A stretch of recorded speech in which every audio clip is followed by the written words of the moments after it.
तर हिंगोलीत नाफेडच्या केंद्रावर तुरीची नोंदणी बंद झाली आहे। शेतकऱ्यांवर खुल्या बाजारात तूर विकण्याची वेळ आली आहे।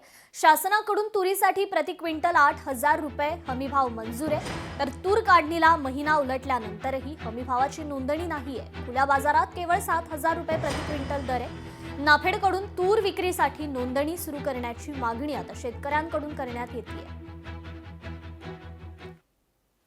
खऱ्या अर्थाने 1-1.5 महिन्याच्या पूर्वीच या तुरीची नाफेड केंद्रामध्ये खरेदी सुरू ते नोंदणी सुरू व्हायला पाहिजे होती। म्हणजे आज ज्या आमच्या घरामध्ये तुरी आल्या ते आम्हाला नाफेड केंद्रावर जवळपास 8,000 रुपयाच्या भावाप्रमाणे आम्हाला विकता आल्या असत्या। परंतु हे नाफेड केंद्र व्यापाऱ्यासाठी चालू केले का असा प्रश्नही आमच्या मनामध्ये केव्हा यायला लागला। का तर आज तुम्ही जर अजूनही अद्यापर्यंत आमच्या घरात जर तुरी आल्या आणि अद्यापही तुम्ही जर ते नोंदणी सुरू नाही केली मग आम्ही तुरी विकायच्या केव्हा।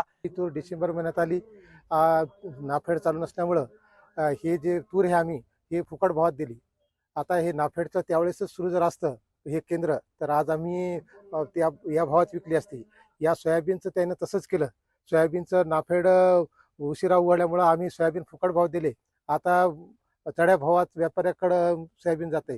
त्याचप्रमाणे तुरीचं सुद्धा तसं झालेलं आहे। आमच्याकडं तूर येऊन 1 महिना झाला, आम्ही नाफेडची वाट बघतोय, पण आतापर्यंत त्या नाफेडची नोंदणी झालेली नाही।